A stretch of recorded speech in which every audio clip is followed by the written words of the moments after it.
আজকে আমি আপনাদের সাথে শেয়ার করব জাল চিকেন রান্না। যারা চিকেন খেতে পছন্দ করে না তারা কিন্তু একটু জাল করে রান্না করলে খেতে খুবই ভালো লাগবে। আর আমার ভিডিওটি তাদের জন্য যারা চিকেন রান্না করতে পারে না বা যারা নতুন, তাদের কিন্তু খুবই কাজে আসবে। আর আমি সিম্পল ওয়েতে রান্না করছি, চলুন দেখে আসি।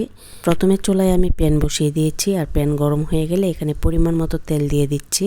তেল যখন গরম হয়ে যাবে এখানে তেজপাতা দিয়ে দিচ্ছি 2 টুকরো, আর দারচিনি দিয়ে দিচ্ছি 2 টুকরো, এলাচ দিয়ে দিচ্ছি 3-4টা দিয়ে এখন এটাকে একটু ফোড়ন তুলে নিব। একটু যখন এটা থেকে ঘ্রাণ ছেড়ে আসবে সেই পর্যায়ে কিন্তু আমি পেঁয়াজ রসুন বাটাগুলো অ্যাড করে দিব। এখন আমি দিয়ে দিচ্ছি পেঁয়াজ রসুন আর আদা বাটা। এখানে ফ্রোজেন আদা বাটা দেওয়া আছে। এখন খুব ভালোভাবে মিক্স করে নিব আর ভেজে নিব। তো কিছুটা যখন ভাজা হয়ে যাবে এখানে দিয়ে দিচ্ছি হলুদের গুঁড়া, ধনিয়া গুঁড়া, লবণ আর মরিচের গুঁড়া দিয়ে মশলাটা খুব ভালোভাবে কষিয়ে নিতে হবে। মশলাটা যখন খুব ভালোভাবে কষানো হয়ে যাবে সেই পর্যায়ে কিন্তু আপনারা আলু এবং চিকেনটা দিয়ে দিবেন।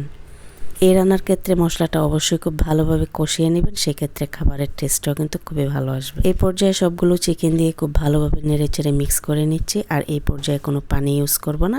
এখন ঢাকনা দিয়ে রান্না করব কিছুক্ষণ ঢাকনা দিয়ে রান্না করার পর পানিটা কিন্তু অলরেডি শুকিয়ে গেছে। এই পর্যায়ে আমি এখানে ভরপুর পানি দিয়ে দিব, যতটা পানি আমার প্রয়োজন হয়।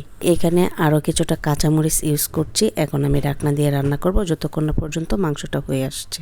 তো ফাইনালি রান্নাটা হয়ে গেছে। মাশাআল্লাহ, দেখতেই পাচ্ছেন কতটা লোভনীয় হয়েছে।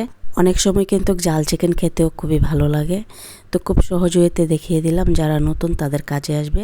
ভিডিওটি যারা ফেসবুক পেজ থেকে দেখছেন পেজটি ফলো দিয়ে পাশে থাকবেন, যারা ইউটিউব থেকে দেখছেন পেজটি সাবস্ক্রাইব করে দিবেন। সবাই অনেক বেশি ভালো থাকবেন। আল্লাহ হাফেজ।